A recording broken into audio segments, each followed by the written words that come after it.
I'm Dave Thomas, and today I am building the Green Eggs payloader model rocket. This particular rocket is meant, as the name implies, as an egg lofter. And so if you've got an egg lofting competition coming up, or maybe you just want a little bit bigger payloader, this is a good model for you. As usual, we're going to open this up and take a look inside.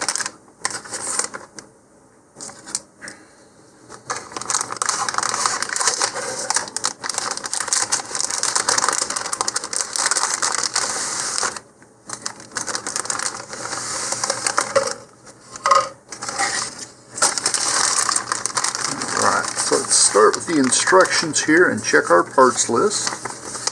Also make sure there's nothing hidden inside. Sometimes decal sheets and such can end up there. Alright, so we've got our motor mount tube. This is meant for flying with C11 and D12 black powder motors. Our main body tube, fin stock, and one of the things I really like about this kit already is that it has fin slots and fin tabs, so this has through-the-wall fin mounting, making it much stronger. Okay, we have our payload tube, and then this is a combination of the nose cone and the coupler, and we'll be separating this here. Alright, self-adhesive decals. And then we've got a small parts package here that contains the launch lug, engine clip, shock cord, centering rings, engine sleeve here. Okay, parachutes on the other side of that. And that looks like everything. So I'm going to go ahead and clear some of this stuff away, and we will get started on the build. According to our instructions here, our first step is to prepare the fins. And so here, what I'm going to do is simply use a block of wood here as a sanding block. And then we're going to use some fine grit sandpaper. I'm going to start with some 120 grit. Actually, anything between about 100 and 150 is good for this. And I'm just going to start with the fins still in the fin stock. Alright, and just do some sanding with the grain here.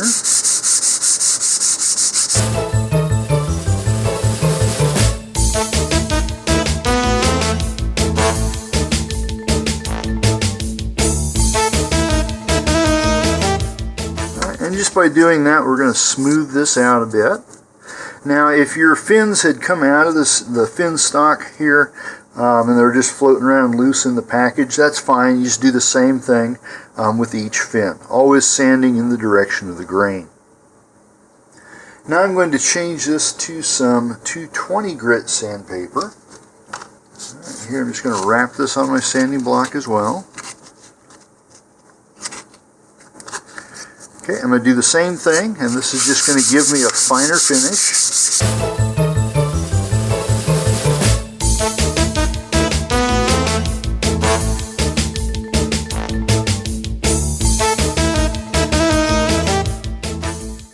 Okay, and then we'll take a hobby knife here and cut through the remaining attachment points. There shouldn't be a lot of them here. Most of these are really, really small.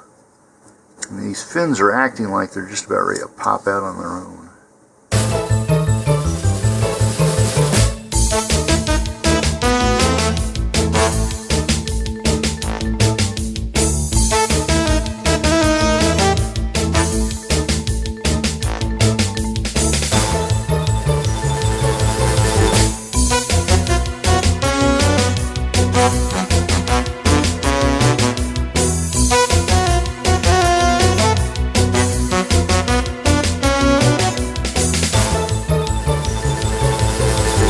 And then you can either dispose of this, or I'm going to keep mine. I've got a scrap box of balsa. There's quite a bit of usable wood here. Now that we've got them out, go ahead and take your sandpaper again here. And first of all, just go through and sand the edges. to remove any remnants of those little nubbins. Alright, now be careful of this. We don't want to mess up the length of these fin tabs. And then once we've got this, we're going to round over the leading edge here. And we'd start by simply sanding down the edges themselves, those corner edges. And then frequently come back and check the cross section. Alright, so we want that rounded and we want it even. So now I can just tilt my wrist back and forth as I sand, and that will impart a rounded edge.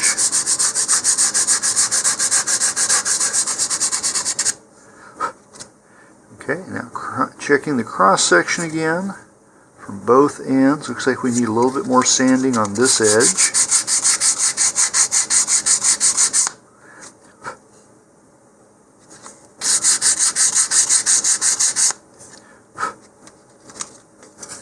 Okay, and then if I come up here and look at the edge, I see I've got a whole flat spot here. Just sand that in a little bit.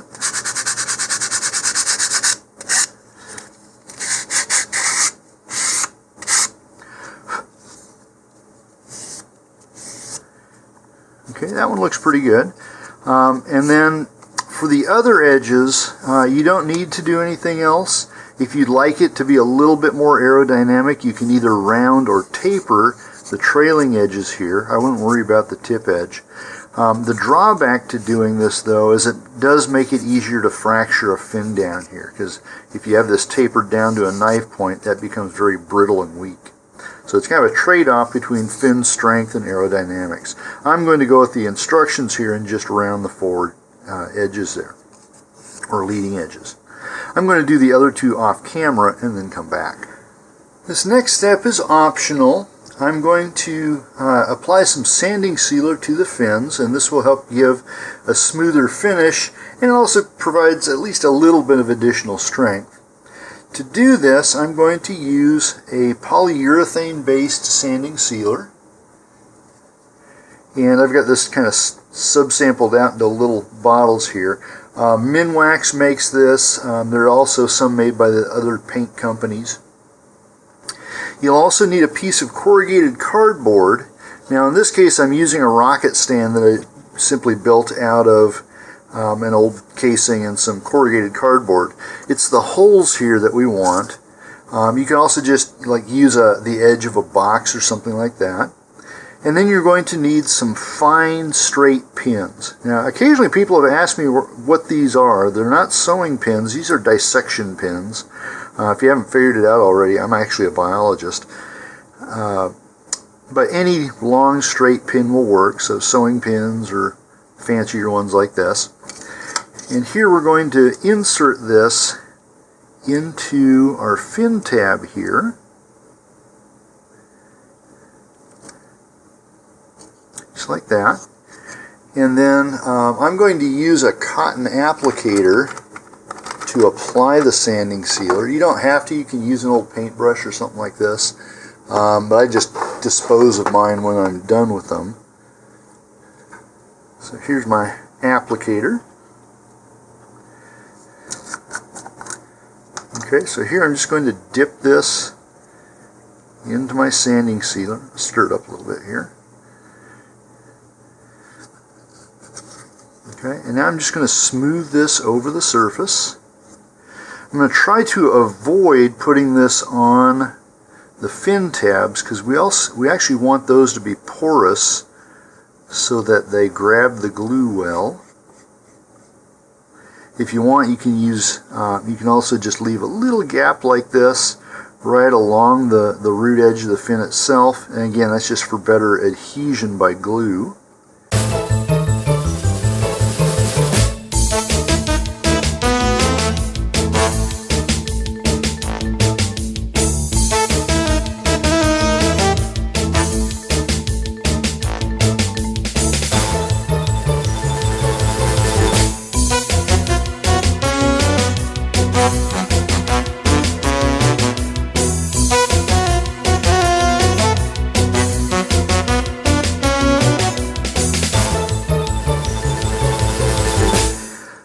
now my pin sticking out of here will go into one of the corrugations, and that will hold our fin upright and allow it to dry both sides at the same time.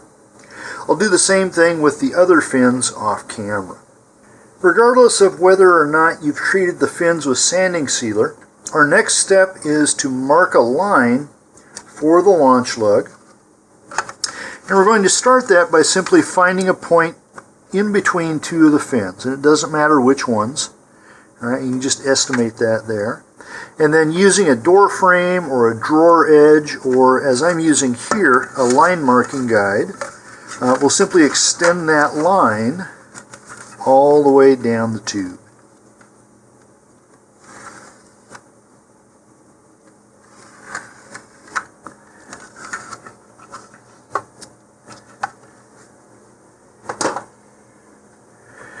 Now I'm going to look ahead just a little bit here to find out how far the launch lug needs to go. So it's going to go 6 inches or 15.2 centimeters from the aft end.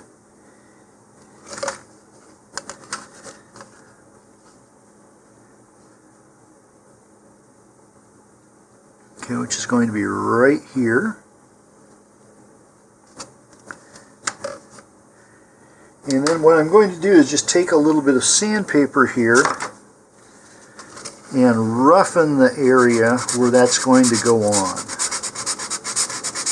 So that just removes some of the glossiness from there, and it will help the glue bind the launch lug to the tube better. Okay, now I'm going to leave my line on here until after I've installed the launch lug, because it will give me something to sight along and help ensure that I get that on straight. Once the launch lug has been applied, you can erase the pencil lines there. Our next step is to assemble the motor mount, and for this we're going to need the 2 centering rings here, thrust ring, engine clip sleeve, and the motor mount and the engine clip itself there.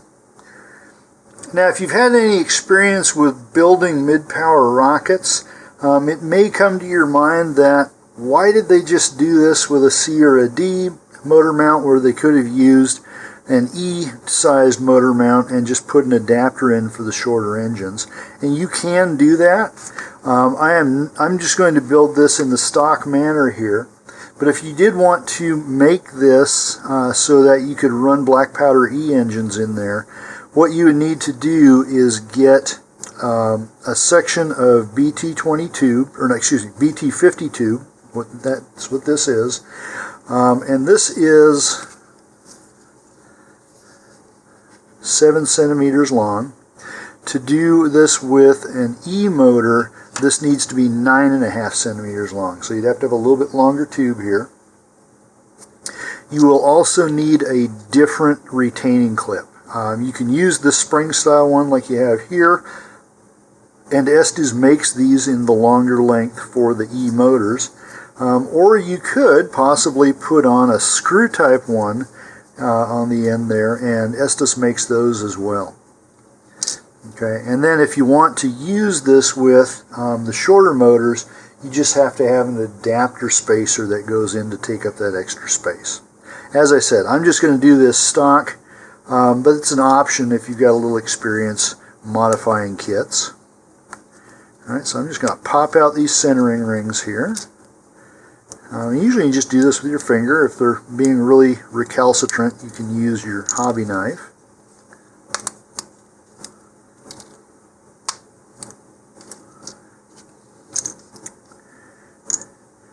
Okay, and first thing I'm going to do is just dry fit this on. Sometimes these are a little bit tight, and this one is.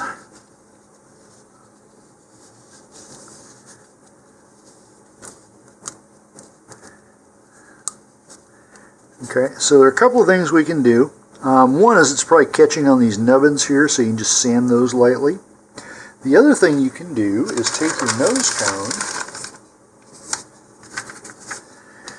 and use it kind of like a mandrel just to smooth and open that up.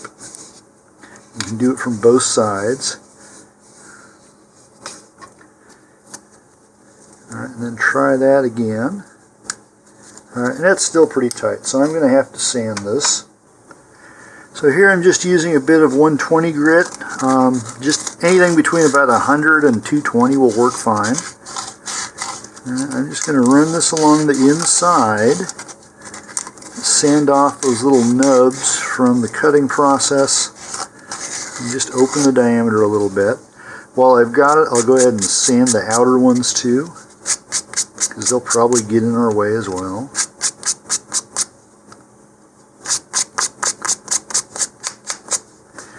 Okay, and now we'll try this again.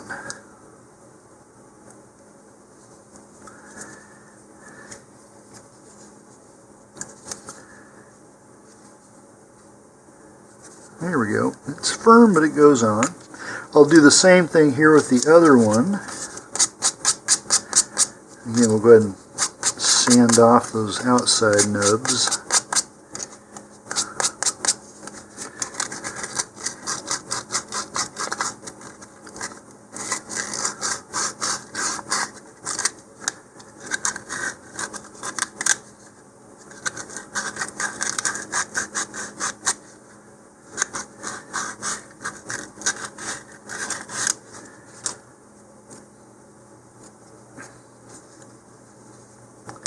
Okay, and that goes right on there as well. So those are good now. And we're going to need to make some more measurements here. Okay, so starting from the aft end, and I'm just going to mark aft on the inside here of one end of my tube. Okay, so we're going to make a mark starting from the aft end at 13 millimeters, or half an inch, right there. And another one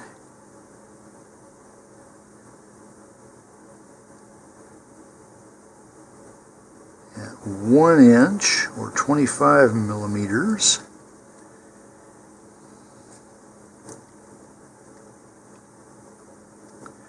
And then another one at 2 1/4 inches, or 5.7 centimeters. There we go. Now the engine clip is going to go down through here, so I'm going to widen these a little bit so I'll be able to see them when the engine clip is in place. All right, up at that top one here. Alright, so our mark at 5.7, we're just going to cut about a 3 millimeter or 1/8 of an inch notch there. And that's going to be just big enough to pop the engine clip into. Alright, and then we take the sleeve here. I'm just going to dry fit this first, but this is going to go down like this. And that sleeve will align with the second mark there. Okay, so now I'll bring that back up for a moment. Not all the way. Okay, and we're going to take our glue. And I'm just going to make a ring around this.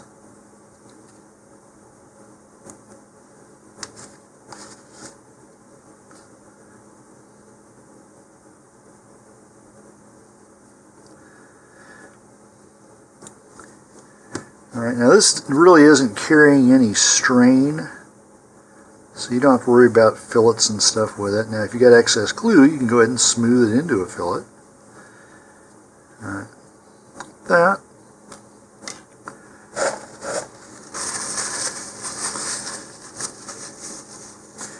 Okay, then we're going to take the thrust ring, and I'm going to do this a little bit differently. So they show having this adding glue here and then pushing this in to the glue.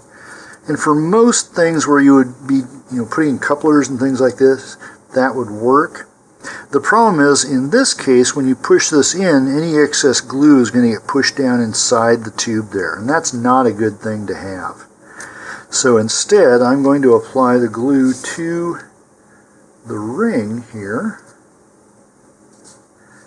And when we push it in, the excess glue will be forced to the top where it won't be interfering with anything.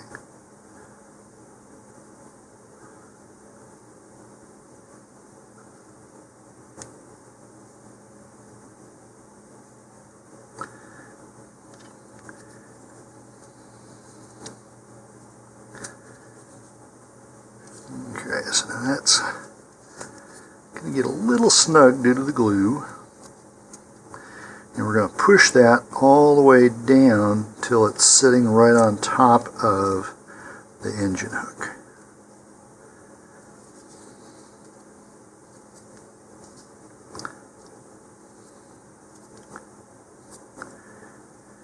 Okay. Now here you want to make sure it's straight, not tilted. It should go all the way around there. And then if you want, like I didn't have a lot of glue on there, here you can go ahead and make a fillet along there to reinforce that ring. Like that. Okay.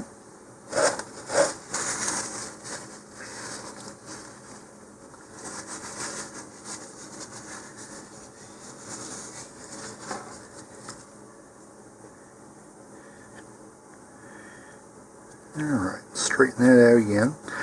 Okay, now the ring with the notch in it, that's going to be our aft ring. And so it will align with our lower mark there. So I haven't glued this yet, but that's going to go on like there. Okay, the forward ring is going to go on just past the end there. So it's not showing a specific region. Basically, it's almost flush with the forward end here. Okay, so what we can do is just back those off a little bit. Okay, I'll run a bead of glue around that forward one and then just shift it up again.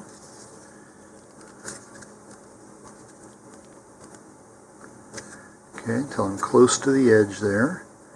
Try and keep that as perpendicular to the tube as we can.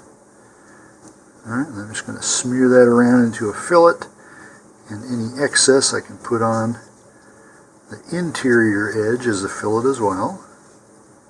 Okay, you could use a little bit more there.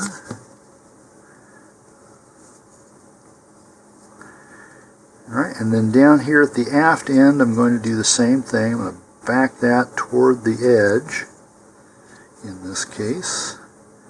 Alright, now here I don't want to get any glue on the clip, so I'll be a little more sparing there. Alright, and then we'll just ease that up toward our mark.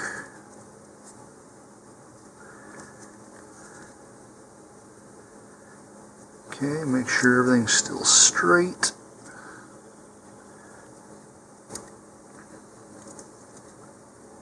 Shift a little there. Okay, and then again we'll make a fillet on the aft side.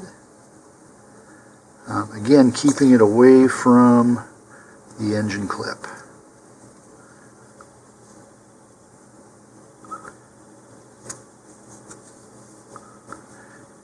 Okay, and then over here, same thing on the inner side. We'll go ahead and smooth that into a fillet. Alright, now we're just going to let this dry for a while. It needs to be completely dry before we install it. While I'm waiting for the glue on the motor mount to dry, I can come back to my fins. Now this stuff usually dries in about 30 to 60 minutes. And once it has, then what we do is sand it again. And I'm going to start with my 120 grit sandpaper once more. And what we're doing here is knocking down the excess sealer. And depending on how thickly you put it on, there may be more or less of this to do.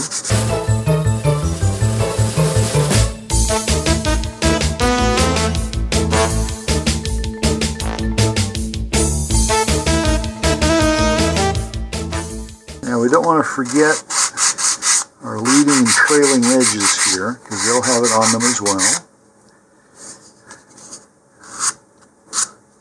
And then do the tip edges and the trailing edge.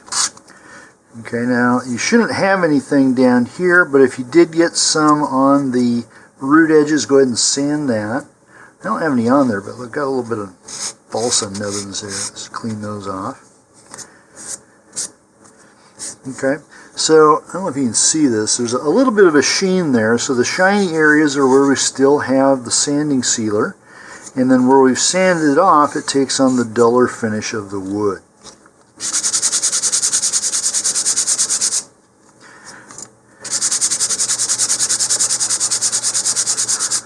Okay, for this first coat, most of it should get sanded off, because we're filling in the deepest parts here.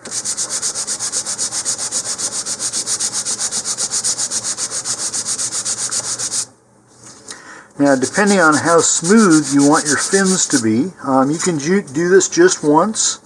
If you are just using a single coat, then I would go from the kind of fine to the extra fine. So finish this with a 220 or 320 grit sandpaper.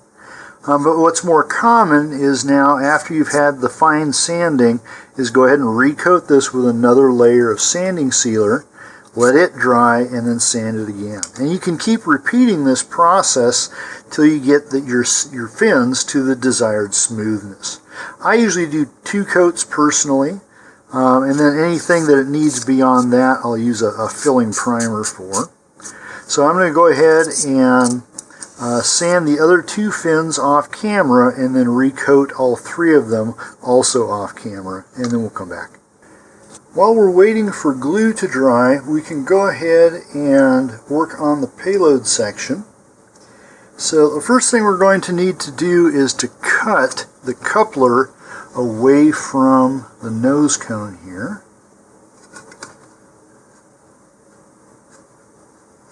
Just do it in short strokes. Be careful that you don't get your finger in where you don't want it.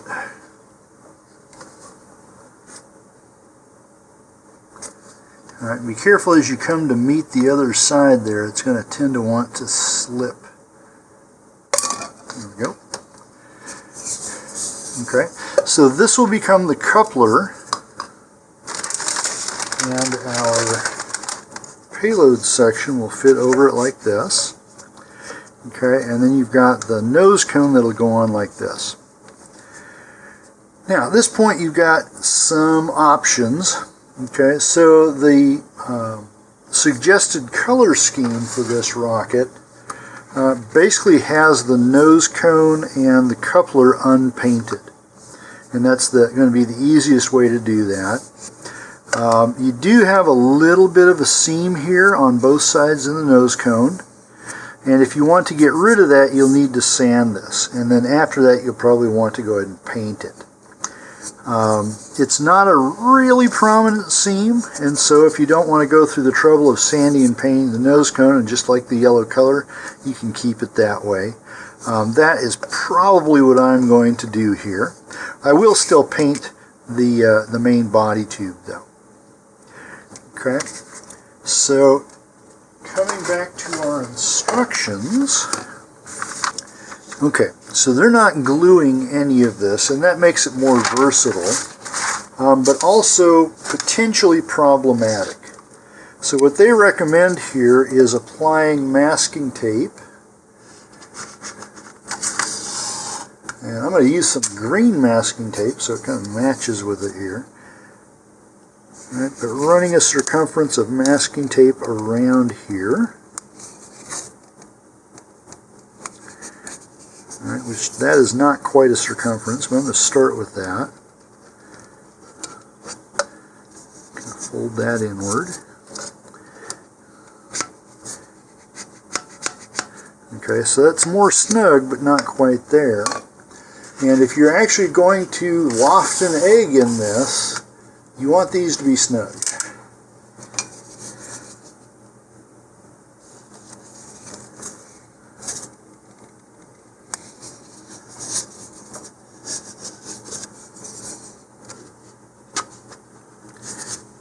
Alright, so that's pretty snug there. And we do the same thing down here.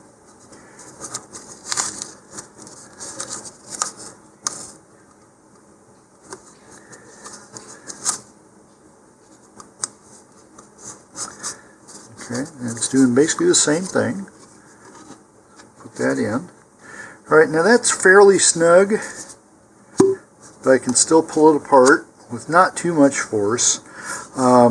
Now I've had bad experiences with payload sections like this, where even when I've got that taped in really snug, and it doesn't even have to have a payload in there, where it's come apart during flight. So the ejection charge goes off, and like simply the shock of it pops the nose cone off or pops the tail piece off there. Okay, so you want that really, really snug, especially if you're going to actually launch an egg or other payload in there.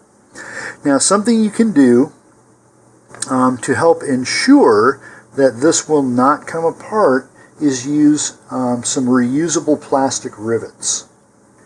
These reusable rivets come in a variety of sizes, and I've ordered mine through Amazon.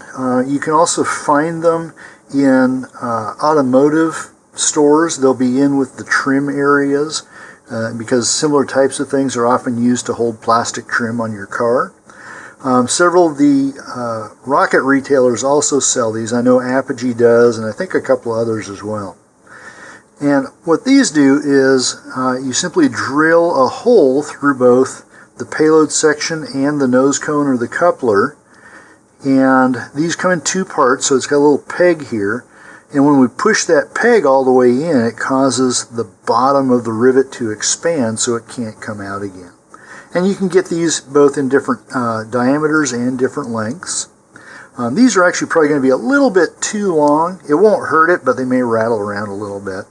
But what we'll do here, these guys, is make a mark on our tube.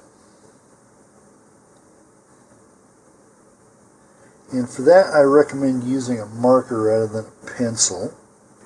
And here what I want is a spot that's halfway along the shoulder of both the nose cone and the coupler. So that's roughly 2 centimeters there. I'm just going to make a mark there at 1 centimeter. Alright, and then I'm going to come back here to my fin marking guide, or tube marking guide there. So I get this in the same spot. Alright, so that's going to be about halfway there as well. Okay, and now using a flexible tape,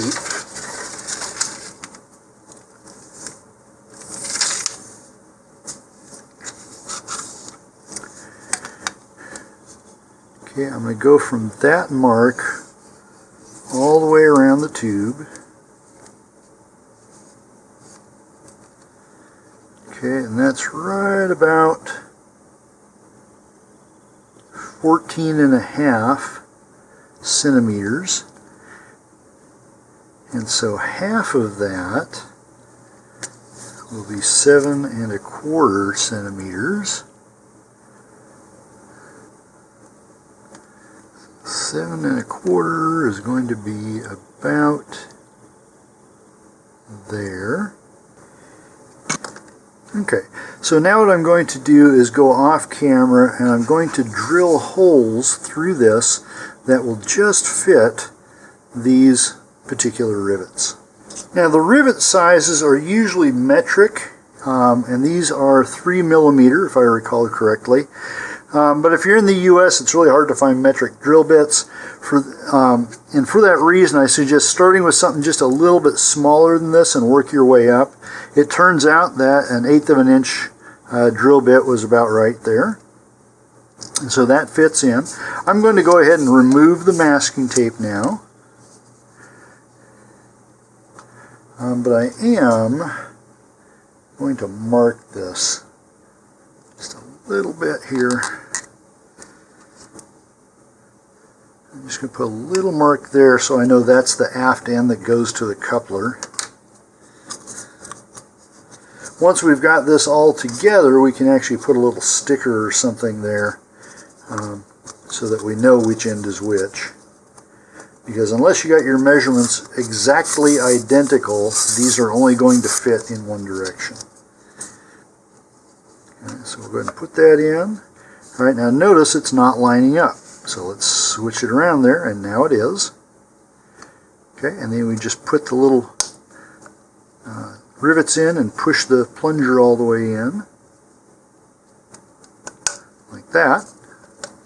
Okay, and not only does this generally give you a more positive lock to these things, it also just looks more professional than having masking tape in there. Okay, so once again, make sure our holes line up.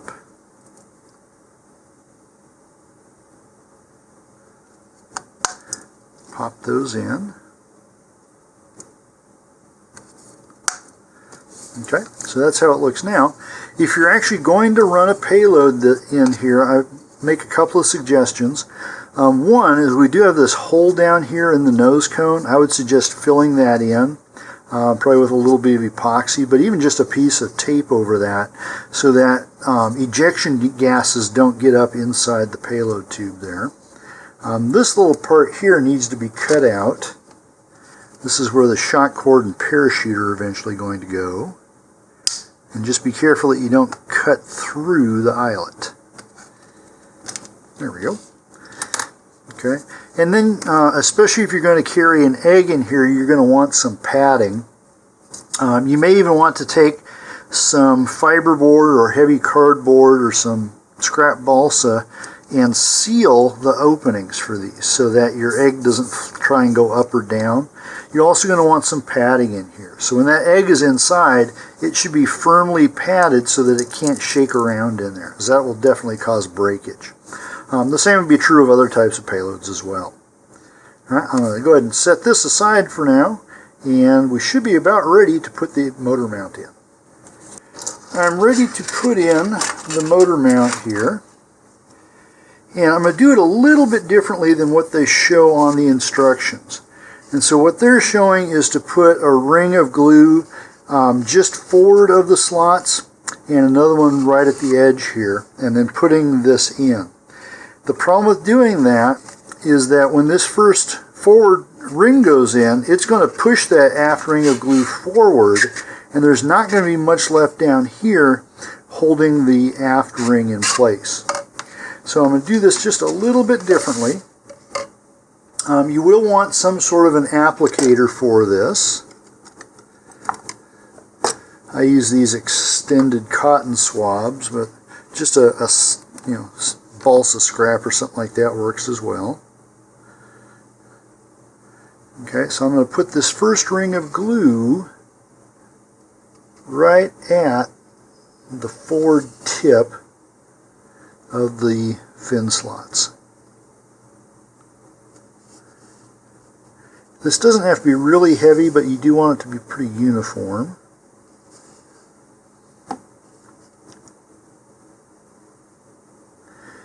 Alright, and now what I'm going to do is insert that forward ring, but not very far, so that it just hangs here loosely. And now I can put in that aft ring of glue just inside the aft edge here. And now as I turn this around, I can rotate the motor mount kind of out of the way, apply some more glue here.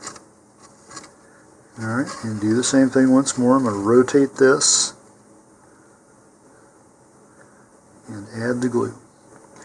Okay, now I'm also going to rotate it so that my engine clip aligns with my launch lug. Alright, now I'm going to insert this, and when it's fully inserted, the motor mount should be flush with the engine tube, or with the body tube. So I just take a ruler to do that. Okay, and now I'm going to let this dry. Once it's dry, if you want, you can go ahead and put fillets around the aft edge of the centering ring there if you so desire.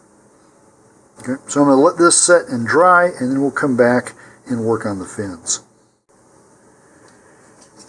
Here I've sanded my fins again, and if you didn't do any fin treatment, this is right where you're going to be with these. But I've added a second coat of the balsa sealer here, and then sanded that once more, first with 120 grit and then with 320 grit sandpaper, and they've come out really nice and smooth now. Now we're going to test fit these into the slots, and so those should go in fairly easily.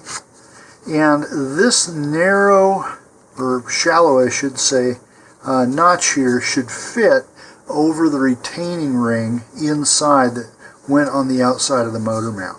So you should be able to feel that kind of lock in there. If you've got a condition where this is popping up on one side or the other, it probably means that your ring is a little bit off of where it should be. And you can fix that by simply using some sandpaper or your hobby knife or a small file and just lengthen that notch a little bit on whichever side is hanging up. Okay, so we're just going to do this all the way around.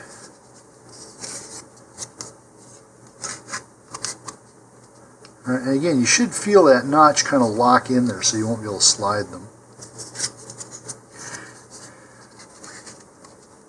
Now on this one I've got a little bit of glue sticking up in there, and to fix that I'm just going to use an emery board. You can also use a small file.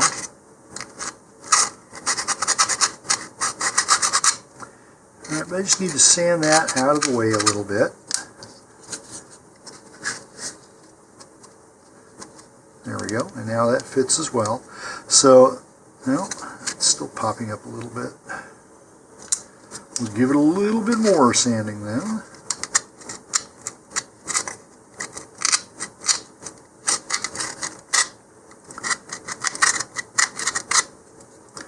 And then if you need to, you can also just kind of cut that away.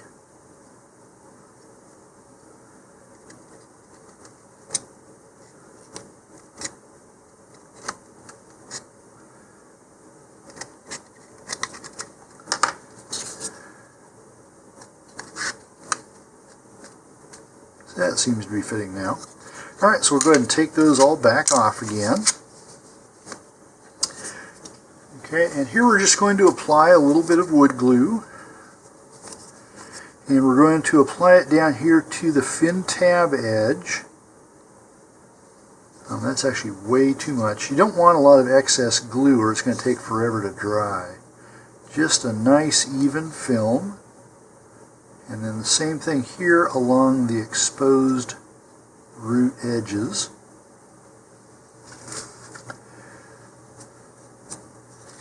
Okay, and then we're simply going to push that in, make contact, and again lock it against the ring. I'm going to hold this for about 30 seconds or so, just to let everything grab. Alright, now before it sets completely, I'm going to come and look from behind, and this should be nice and perpendicular to the tube. There's usually not a problem with canting of the fins with the fin slots. They pretty much hold it parallel to the tube in that direction. Okay, and I'm just going to let that dry for a few minutes, and then you can go ahead and do the other fins as well in turn. And I will come back when all the fins are on. My fins are on and the glue is still drying, and I'm going to go ahead and add the launch lug here. And so just as we roughened up the body tube, I'm going to roughen up the launch lug here. And you can just use sandpaper. I just happen to have this emery board handy. Alright, and we're going to put on a small bead of glue here. We don't want this to be really drippy. Again, it just takes too long to dry then. Okay, and then we're going to attach that at the point where we had roughened things up. Okay, and now using the line, what we want to do is have the line and the launch lug parallel, and then everything parallel to the body tube. So everything should line up there, and it does. So we'll let that continue drying. And when we come back, we'll add the fillets to the fins and to the launch lug. The glue on my fins and launch lug is dry, and so I'm going to go ahead and add some fillets here. And I've got a paper towel handy to wipe my fingers on. Okay, I'm going to start up here with the launch lug, and we'll just run a bead of glue along each side.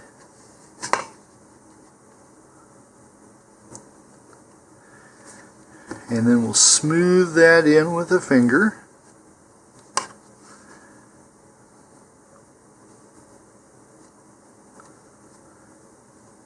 Okay, and then just wipe off any excess there. And then we'll do the same thing with the fins. I like to do two facing fins at the same time here. And as long as you keep the rocket horizontal, you can do all of the fillets at the same time here.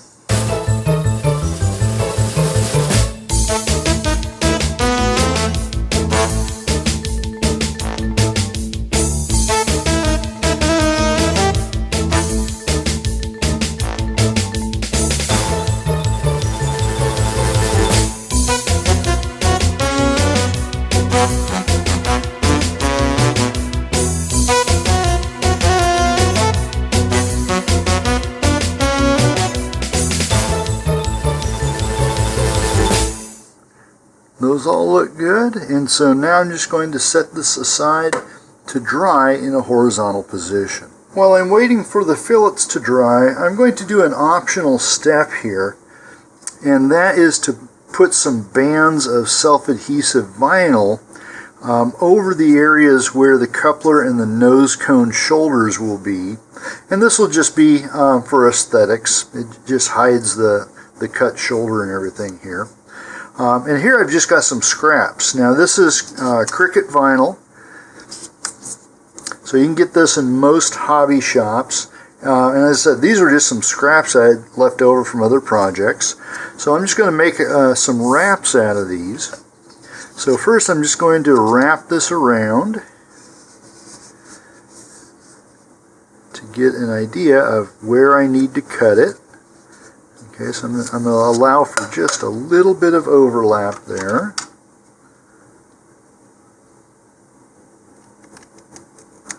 And just cut that across.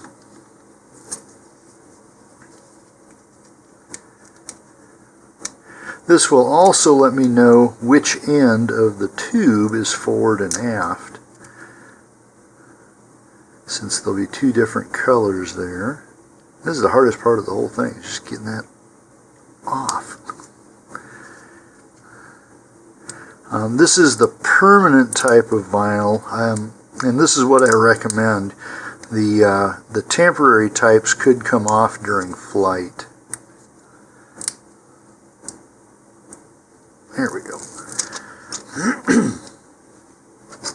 Alright, and I'm just going to align this with the edge of the body tube.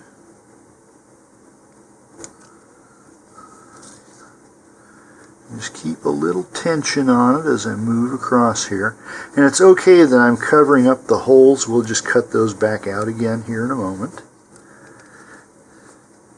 Alright, so that almost perfectly overlapped. And since this is going against plastic, it's really easy to pull it apart and reposition it if you need to. Alright, now I'm just going to take my hobby knife here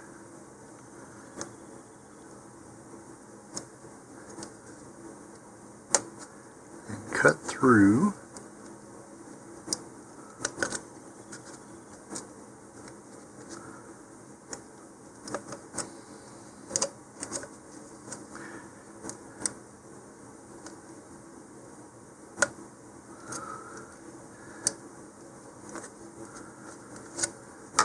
Okay, now I'm going to put the nose cone back on here.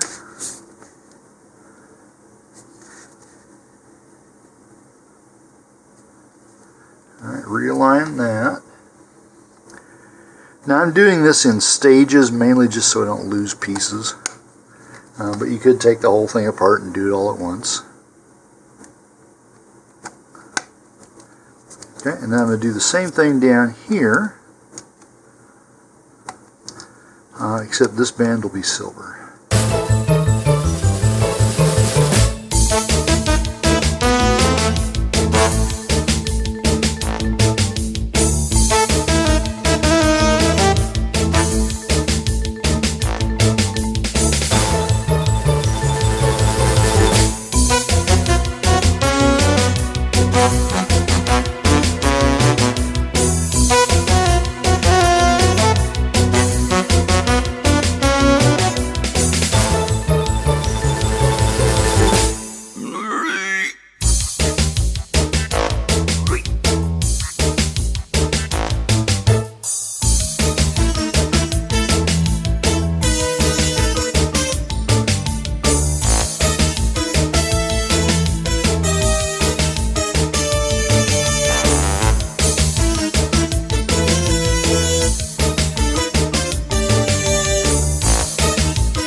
That'll look a lot nicer sitting on top of the rocket, and it also just kind of gives us a better orientation of which way our payload's going.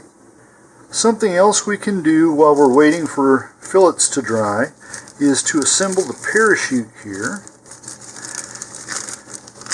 Alright, so the first thing to do is just open this up and then find all the shroud lines.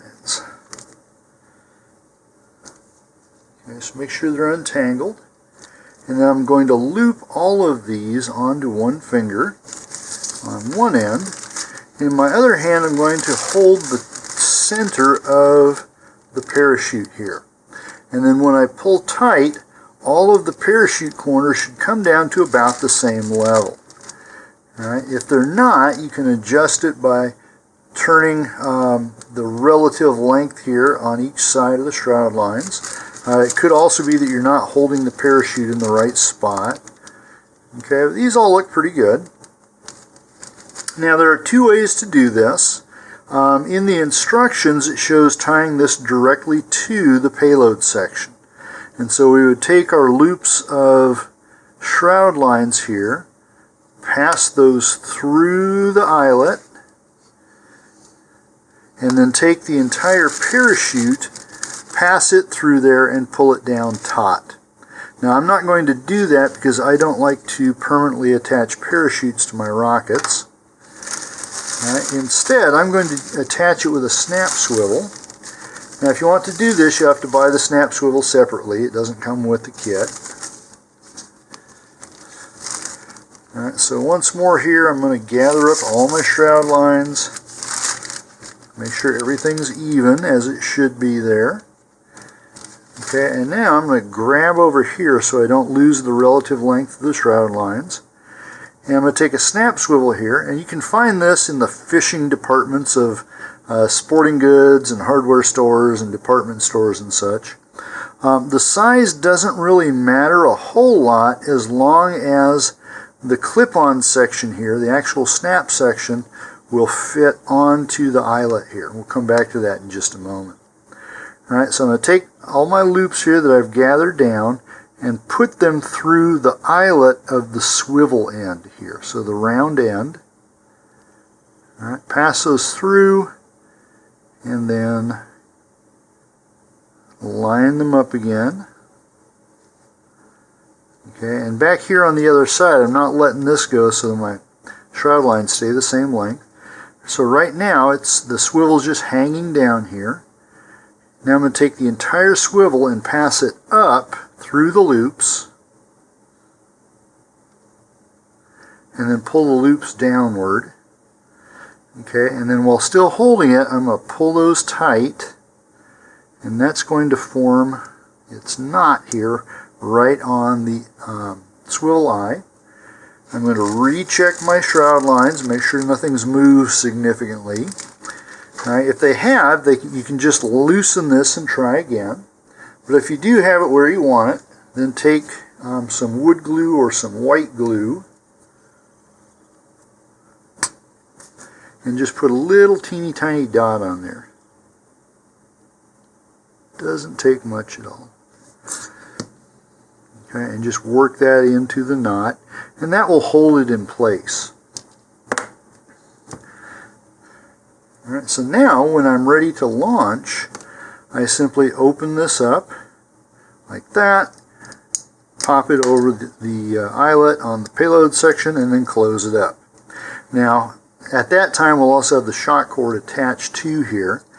Alright, but here's what we want to see, is that this should be able to swivel and move freely around that eyelet. If it's binding up, you need to get a bigger snap swivel. The fillets on my fins and on the launch lug are dry. Now the fin ones look really good. I don't see any problems with them there. But the launch lug has got some bubbles in it. And launch lugs always tend to do this for some reason. Alright, now structurally this is fine, and if you don't want to take it any farther, just skip this part. But I'm going to add a little bit of contour putty to this.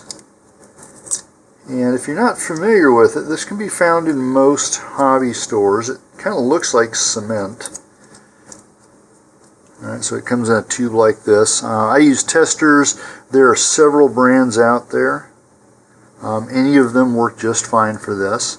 This one is water-based, relatively low toxicity. You can use your finger to spread it. So here I'm just going to put a bead of this along the launch lug.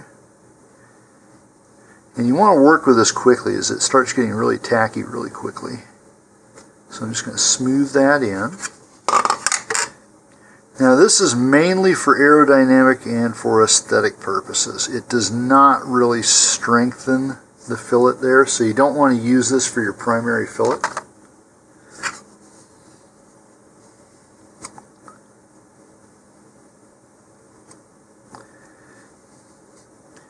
Okay, and this will dry in about 30 to 60 minutes, and then you just give it a brief sanding once it's dry, and then after that we'll go ahead and we can prime this and get it ready for painting.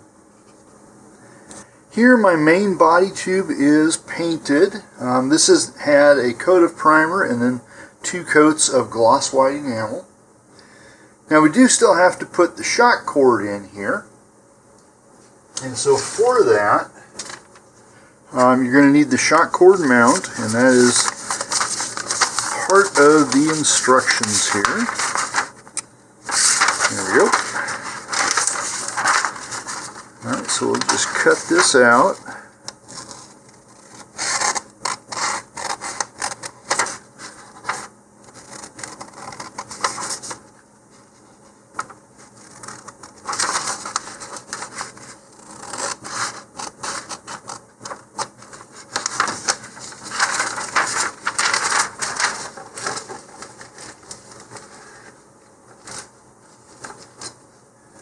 Alright, and then we'll need our shock cord itself.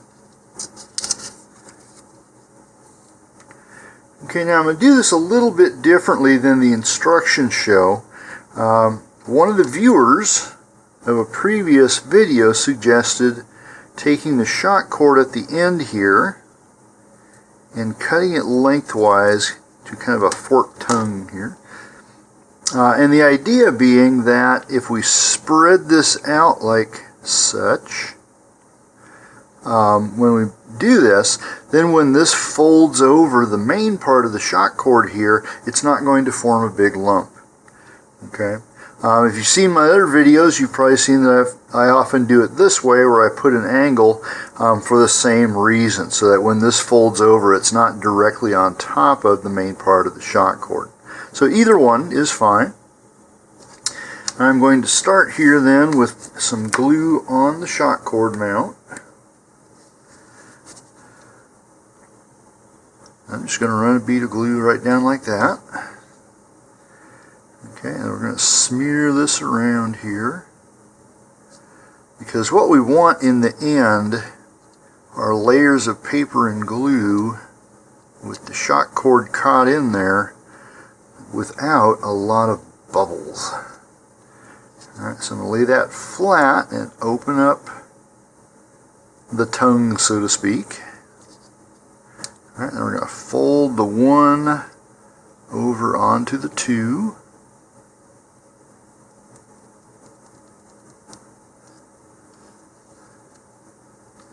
Okay, and I'm going to fold that whole thing over onto the 3.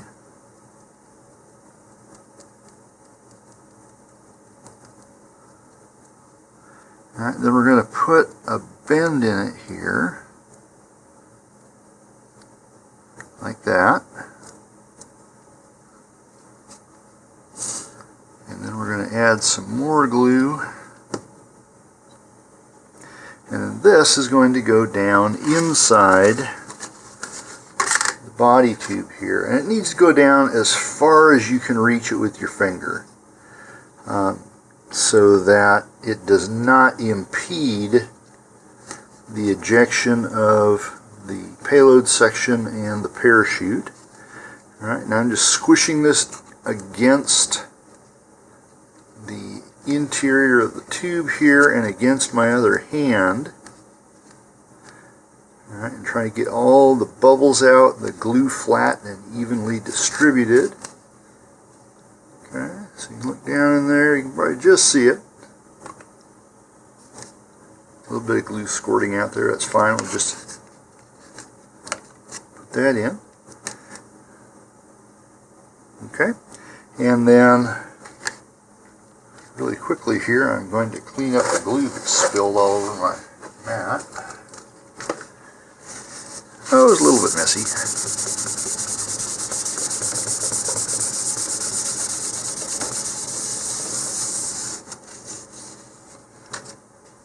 Okay, on the other end of the shock cord, we can attach the payload section.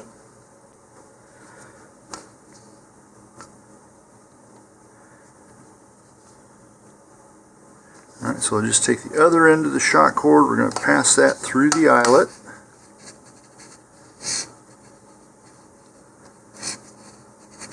And just put in a double knot or 2 half hitches.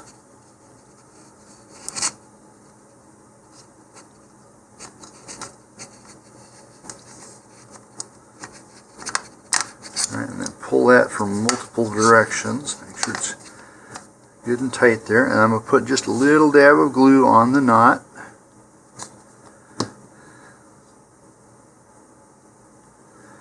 And then cut back that free end to about 1/4 inch or 6 millimeters there. Don't cut it all the way back to the knot, but this way it has less chance of getting in between the shoulder of the coupler there and the body tube. Okay, now we prepared the parachute earlier. I'm not going to fully install this, but again, this is one of the bonuses of having this on a snap swivel, is that we can just snap this in when you're ready. Okay, if you went with the permanent attachment, then this will have already been tied on to the payload section there.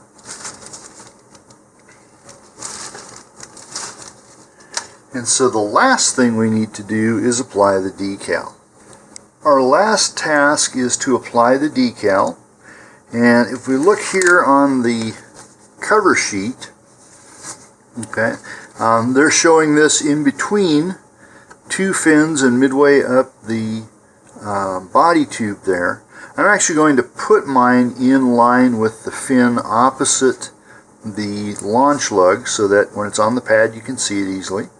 You'll notice here I didn't go for the green fins here, I just painted mine white. You can paint yours whatever color you like. Just keep in mind that if you're going to apply the decal, you want something contrasting there. Okay, now you can just peel this off and plunk it right down on the rocket, and if you're really good at it, you'll get it straight. But I'm going to use a trick that was originally developed for vinyl decals, and I've found that it works for these clear ones as well. And I've got a basin here of just room temperature water with a single drop of dishwashing detergent in it. Doesn't really matter what brand. And I've just washed my hands so that I can minimize fingerprints. So I'm going to peel this off, and then we're going to stick it in the soapy water. And that will temporarily cause the adhesive to become a lot less sticky. And this means we can reposition the decal easily if we need to. Alright, I'll move this out of the way.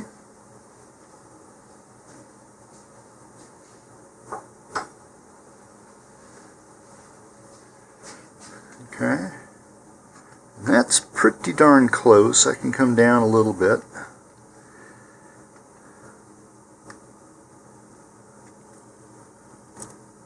Alright, now this is why we use the soapy waters. This will peel up really easily again.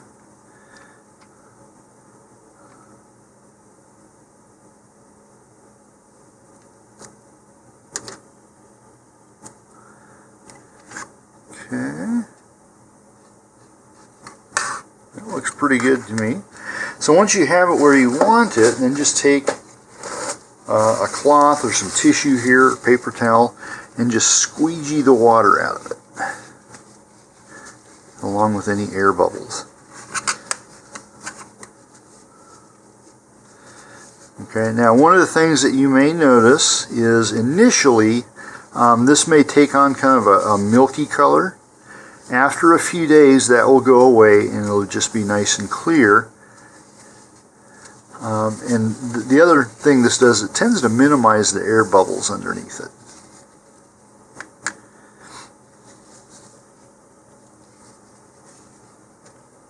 Okay. I am not going to put this fully together because I've still got wet glue both on the shock cord there and on the mount inside. But this rocket is done and ready to launch. So, I hope you had a good time building this with me. Have a great flight and a safe recovery. And don't scramble those eggs. Stay tuned for more of my videos.